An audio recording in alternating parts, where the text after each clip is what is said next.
नमस्कार मैत्रिणींनो, मी वर्षा आणि तुम्ही पाहत आहात salon stories with Swara season 2। इथे भेटतात खऱ्या सौंदर्य विश्वातील खऱ्या नायिका, ज्या स्वतःचं साम्राज्य उभं करतात आणि इतर महिलांनाही पुढे नेतात।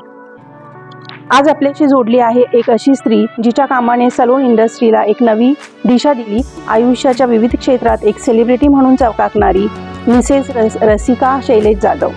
ब्युटी, मेकअप, हेअर स्टायलिंग आणि फॅशन मॉडेल हे सगळं जणू तिने कोळून प्यायलंय। तिचं आरजे युनिसेक्स सलोन नावाचं एक सलोन होतं। आता ती आरजे ब्रायडल मेकओव्हर मध्ये येणाऱ्यांचे मेकओव्हर करते।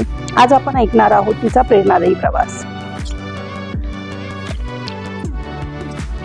कशी आहेस रसिका? खूप मस्त। स्वागत आहे तुझं सलोन स्टोरीज विथ स्वरा मध्ये। आणि काय सांगशील तुझ्या प्रवासाबद्दल? एक्झॅक्टली सलॉन स्टार्ट केलं तेव्हापासून सांगू की म्हणजे ब्युटी क्षेत्रात कशी सुरुवात झाली तुझी? ॲक्च्युली मी सलॉन म्हणजे पार्लरचा कोर्स केला 2013 मध्ये। म्हणजे माझी सेकंड चाइल्ड डिलिव्हर झाल्याच्या नंतर थोड्या दिवसांनी, तेव्हा मी विरारला राहत होते। बरं, तिथे सलॉन कोर्स वगैरे सगळं करून मग विरारमध्ये पूर्ण फक्त कोर्स केला। त्यानंतर शिफ्ट व्हावं लागलं अंधेरीला। तिथून थोडे वर्ष म्हणजे 3 वर्ष वगैरे काहीच नाही केलं, जस्ट एक फ्रीलान्सिंग करत होते घरीच। आणि नंतर मलाडमध्ये वगैरे शिफ्ट झालो। काही प्लॅन केला होता की अंधेरीला पण सलॉन स्टार्ट करायचा, पण त्यावेळेस कोविड आलं। अच्छा। तर मग तो प्लॅन थोडं म्हणजे पोस्टपोन झाला आणि मग आम्ही शिफ्ट झालो गावी चिपळूणला। मग त्यानंतर कोविडचं जेव्हा सलॉन ओपनचं म्हणजे सगळं कोविड परमिशन मिळाली, त्यानंतर अंधेरीला सुरुवात केली। पण काहीच बिझनेसची आयडिया नव्हती, तर काही हजबंडच्या सपोर्टमुळे ऑब्व्हियसली सगळं फायनान्शियली वगैरे त्यांनी सपोर्ट केला, तर ओपन केलं सलॉन। पण तेवढा असा रिस्पॉन्स नाही मिळाला, कारण जस्ट कोविड संपलं होतं। आणि कोविड संपल्यानंतर मग लोकांचं असं होतं ना की आपलं म्हणजे क्षेत्र असं आहे की क्लोज कॉन्टॅक्ट आहे आपला, तर लोक घाबरायचे सलॉनमध्ये यायला। मग खूप रिस्पॉन्स कमी आला, पण मग काही वर्षभरच ते करू शकले। मग निर्णय घेतला की नाही, आता थांबावं, कारण काही हेच नव्हतं, म्हणजे गायडन्स। ॲक्च्युली गायडन्स नव्हतं बिझनेसचं, तर झालं तसं। आणि कोविड त्यामध्ये, मग त्याच दरम्यान डोंबिवलीला पण एक अपॉर्च्युनिटी आली की रनिंग सलॉन मी डोंबिवलीत घेतलं। ते पण मी 3 वर्ष मी म्हणजे माझी फॅमिली कंप्लीट गावी होते, ऑनलाईन स्टडीज आणि ऑनलाईन वर्क फ्रॉम होम वगैरे होतं म्हणून। मग मी एकटीच डोंबिवलीत राहायचे। काही डोंबिवलीचा काही कधी संबंध नव्हता असा, मी कंप्लीट वेस्टर्न लाईनची। मग तिथे थोडं एकच फॅमिली ओळखीची होती आणि पेईंग गेस्ट असं म्हणून मी राहत होते, वर्षभर वगैरे राहिले। आणि तिथे मी एक 2-3 वर्ष डोंबिवलीचं सलॉन म्हणजे लेडीजसाठी, ओनली लेडीज, तर ते मी कंटिन्यू केलं। पुन्हा मलाडला शिफ्ट झालं सगळं व्यवस्थित, सो आफ्टर कोविड सगळं स्टार्ट झाल्यानंतर। आणि मग तिथे पण असा विचार केला की नवीन घराच्या जवळच सलॉन असेल तर खूप छान होईल असं। तर मग तिथे पण एक ट्राय केला की युनिसेक्स सलॉन आपण ओपन करून बघूया। पण तिथे पण छान मोठं सलॉन आणि खूप इन्व्हेस्टमेंट वगैरे खूप केलं हजबंडच्या सपोर्टने ते सुद्धा, तर ते केलं। डोंबिवलीचंही सांभाळत होते 1 वर्षभर, दोन्ही सांभाळलं एकत्र। पण मग दोन्हीकडे खूप बॅलन्स करता येत नव्हतं, प्लस मुलं, फॅमिली हे नव्हतं जमत। मग मी डिसाईड केलं की डोंबिवलीचं आपण वाइंड अप करूया। मग डोंबिवलीचं वाइंड अप करून मलाडच्या सलॉनमध्येच कंटिन्यू केलं। आणि डोंबिवलीत असतानाच मला मी माझा मेकअपचा कोर्स कम्प्लीट केला। ओके, तर ते एक मला डोंबिवलीत गेल्याचं खूप जास्त बेनिफिट झालं। तर मग मी तिथून मलाड असा माझा प्रवास होता। आणि त्यावेळेस मग हेअर स्टायलिस्ट आणि मेकअप आर्टिस्ट म्हणून काम करणं एकदम सोपं गेलं की चॅलेंजेस होते? नाही, चॅलेंजेस तर खूपच होते, कारण कॉम्पिटिशन. हो, कॉम्पिटिशन आहे ॲक्च्युली। मेकअप मध्ये शिकण्याच्या अगोदरच मी जस्ट माझी एक मैत्रीण आहे, मैत्रीण बहीण, तिच्यासोबत असंच जात होते की मला त्याचं क्रेज होतं, मेकअप शिकायचंय। तर तिचे सगळं मी बघायचे की ती कशी मेकअप करते, इन्स्टा प्रोफाईल. तर मग मला ते डोक्यात होतं की मला शिकायचं. मग मी तिच्या सोबत फक्त तिला हेल्प म्हणून जात होते. वर्षभर आफ्टर कोविडच वर्षभर फक्त तिला हेल्प करायची. ब्रशेस द्यायचे तिला, जे काही तिला सामान लागेल ते द्यायचं. ती कसं काय टेक्निकने मेकअप करते, कोणते प्रोडक्ट यूज करते, ते सगळं जस्ट असं बघण्यासाठी Observation. म्हणून जायची. तर सकाळी आम्ही कधी कधी ब्राईड 4 वाजता पण मेकअप स्टार्ट करायला लागायचा. तर मग मी तसं तिच्यासोबत फक्त बघण्यासाठी म्हणून जायचे आणि तिला एक हेल्प. Very good. आणि काम करताना पर्सनल लाईफ चॅलेंज याच्यामध्ये काही चॅलेंजेस आले, पर्सनल लाईफ मध्ये काही डिस्टर्बन्स झाला किंवा अजून काही चॅलेंजेस आले नाही प्रोफेशनली काम करताना? नाही, बिलकुल नाही. माझी फॅमिली कम्प्लीट सपोर्ट. माझी मुलं, माझी मुलगी, माझ्या मुलीचं नावही स्वरा आहे क्या बात आहे. आणि स्वरा तर सपोर्टिव्ह असतात. सपोर्टिव्ह असतात. तर मी जेव्हा म्हणजे लॉकडाऊन मध्ये जेव्हा परमिशन मिळाली सलॉनसाठी, तर माझी मुलगी 6th स्टँडर्डला होती आणि मुलगा जस्ट 2nd स्टँडर्डला होता. तर त्यावेळेस ती त्याची सेकंड मदर झाली होती. तर मग ती प्लस नवऱ्याचा सपोर्ट, सासू सासरे सगळ्यांनी सपोर्ट केलं की तू काहीतरी करतेस. तर म्हणजे एकटी फक्त मी मुंबईला राहत होते, पूर्ण फॅमिली गावी होती लॉकडाऊन. पण कधी असं काही त्यांनी हे नाही केलं म्हणजे काही गरज आहे वगैरे असं काही नाही. कम्प्लीट Family support खूप महत्त्वाचा मुलांचा, असतो. नवऱ्याचा, इनलॉजचा, सगळ्यांचा. जर तुझं आयुष्य परत एकदा सुरू करायचं असेल, रिवाइंड करायचं असेल, तर काय बदलशील आणि काय ठेवायला आवडेल? रिवाइंड करायचं असेल तर फॅमिली म्हणजे family Professionally. Professionally. Okay. Professionally, की सुरुवातीला जे चॅलेंजेस होते किंवा हा. आता जे तू आहेस, सक्सेस आहेस, तर ह्याच्यामध्ये तू आता काय मायनस करशील आणि काय ठेवशील? मी जो अंधेरी सलॉन ओपन करायचा जो आफ्टर कोविड डिसिजन प्रयत्न घेतला घेतला. होता, तो मी पुन्हा रिवाइंड करेन अच्छा. आणि डायरेक्टली मलाडला आहे त्या याच्यामध्ये करेल. म्हणजे ते स्वप्न अजून आहे मनामध्ये. हो. छान. आणि पहिल्या क्लायंटची काही आठवण वगैरे? सगळ्यात तसं पहिलं क्लायंट म्हणजे सलॉन मध्ये असं म्हणता येणार नाही, पण जेव्हा मी फ्रीलान्सिंग करत होते तेव्हा माझीच फ्रेंड होती. म्हणजे जस्ट योगेश्वरीला आम्ही शिफ्ट झालो होतो, भाड्याने राहत होतो. तर तिथे आयब्रो साठी ती कंटिन्यू माझ्याकडे यायची. म्हणजे तिचं एक मला प्रत्येक वेळेस, अमृता नाव आहे त्यांचं, त्यांनी पण नंतर सलॉनचा कोर्स वगैरे केला, योगेश्वरीतच राहतात. तर त्या मला सारखं सांगायच्या की तुझा हात आहे ना खूप हलका आहे आयब्रोज साठी, तर तू ओपन कर सलॉन, तू करशील, तू ओपन कर सलॉन. तर ती एक आठवण आहे आणि त्याच्यामुळे कुठेतरी मोटिवेट होऊन आपण पुढे जातो. रसिका 3 शब्दांमध्ये सांगायची असेल तर काय सांगायचं? डेफिनेशन रसिकाचं. रसिका म्हणजे एक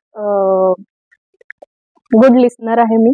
रसिका गुड लिस्नर आहे आणि समजूतदार आहे थोडी थोडी. छान.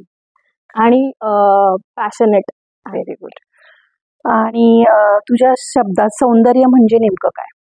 सौंदर्य म्हणजे माझ्या मते तरी बाह्य सौंदर्य म्हणजे जे दिसतंय सौंदर्य बाहेरून, त्याला काही आहे, ते पण सौंदर्य आहे. पण तुम्ही मनाने किती सुंदर आहात, तुम्ही किती हेल्पफुल आहात, हे सगळ्यात महत्वाचं. म्हणजे हे माझ्या मते सौंदर्य आहे. तुम्ही मनाने चांगले असाल तर नक्कीच तुम्ही पूर्ण बाह्य सौंदर्य तुमचं छान असतं. दोन्ही आतून बाहेरून तुम्ही छान दिसणार.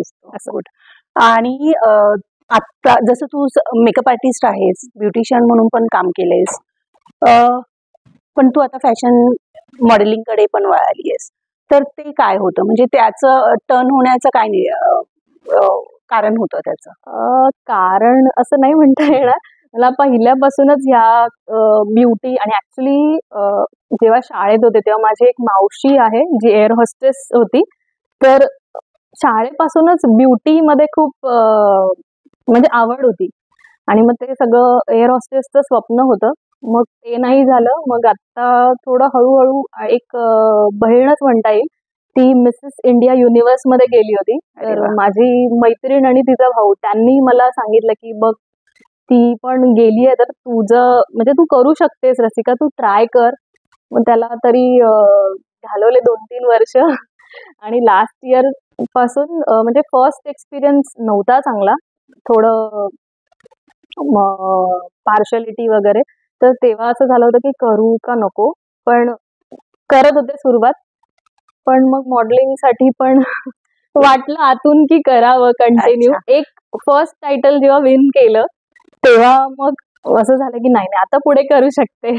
आणि मॉडेलिंग बद्दल काही अनुभव किंवा अचिव्हमेंट जी पहिली घेतली, जसं तू आता सांगितलंस, तर तू स्पेशली कुठे प्रोफेशनली शिक्षण घेतलंस त्याच्यासाठी? नाही, ऍक्च्युली प्रोफेशनली शिक्षण असं म्हणता येणार नाही. जिथे शो असतात किंवा ज्यांचे शो असतात, ऑर्गनायझर स्वतः ग्रूमिंग देतात, तर ते जे ग्रूमर्स असतात त्यांच्याकडून जे 1-2 दिवसाचं ग्रूमिंग मिळतं तेवढंच. हा, आणि सुरुवात करताना म्हणजे थोडं युट्यूबवर बघणं, ते कसे वॉक करतात वगैरे, त्याची घरी थोडीशी प्रॅक्टिस करणं, हे असंच केलं. मग थोडक्यात तू सांगशील की आपण मेकअप आर्टिस्ट असू किंवा ब्युटिशियन असू, थोडक्यात सौंदर्य क्षेत्रातच काम करतात, मॉडेलिंगच्या फार जवळ येतो आपण, तर तू काय सल्ला देशील मेकअप आर्टिस्टला की जसं त्या मॉडेलसाठी खूप पैसे पे करतात, तर त्यांनी स्वतःही मॉडेलिंगकडे वळायला पाहिजे का? जर इच्छा आणि आपल्याला स्वतःला आतून वाटतंय की तुम्ही, म्हणजे ऑब्व्हियसली प्रत्येक ठिकाणी आपल्याला थोडेफार पैसे पे करावेच लागतात. जसं आपण मॉडेल शूट करतो तर त्या म्हणजे कोर्स करताना जसं पे करतो आपण एखादी फीस, तसंच मॉडेल जेव्हा आपण एखादी तयार करतो ते सुद्धा एक इन्व्हेस्टमेंटच झाली की ते बघून क्लायंट येणार आहेत ऑब्व्हियसली. सध्या इन्स्टा बघूनच सगळे येतात, पहिलंच इन्स्टा आयडी मागतात. तसंच जर आतून वाटतंय आणि तुम्हाला की तुम्ही करू शकता, तर नक्कीच मॉडेलिंगकडे वळावं. अगदीच प्रत्येकाचं असं थिंकिंग आहे मॉडेलिंग किंवा ही इंडस्ट्री खूप ग्लॅमरस आहे. ग्लॅमरस म्हणजे त्याबद्दल थोडेसे रुमर्स आहेत. तर सगळ्याच ठिकाणी असं नसतं. तुमच्यासारख्या मॅम ऑब्व्हियसली असल्या तर प्रश्नच नाही, पण त्यातही चांगले वाईट अनुभव नक्की येत असतील. येतात नक्कीच येतात. मग जास्त सोपं काय वाटलं, मॉडेलिंग की मेकअप आर्टिस्ट? Makeup artist. छान. नवीन येणारे ब्युटिशियन्स असतील किंवा मॉडेल असतील, मेकअप आर्टिस्ट असतील, जे आता नवीन शिकतायत, त्यांना काय सांगशील, तुझा अनुभव, किंवा त्यांनी ह्या इंडस्ट्रीमध्ये आलं पाहिजे आणि कसं काम केलं पाहिजे? नक्कीच आलं पाहिजे.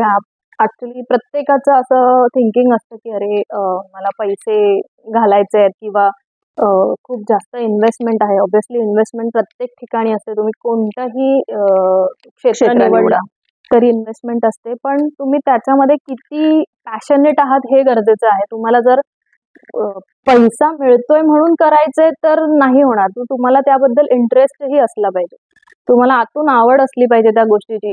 मेकअप आर्टिस्ट, ब्युटिशियन म्हणा, मेकअप आर्टिस्ट, हेअरस्टायलिस्ट किंवा मॉडेलिंग, काही असं तरी आतून वाटलं पाहिजे की नाही मला हे करायचंय, मला हे आवडतंय, तरच ते तुम्ही सक्सेसफुली करू शकता.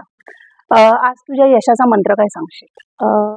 म्हणजे तू आहेस, आता काम करतेस, आणि काय सांगशील? मी मेकअप इंडस्ट्रीमध्ये आता 7 वर्ष झाले. मी मेकअप इंडस्ट्रीमध्ये आहे.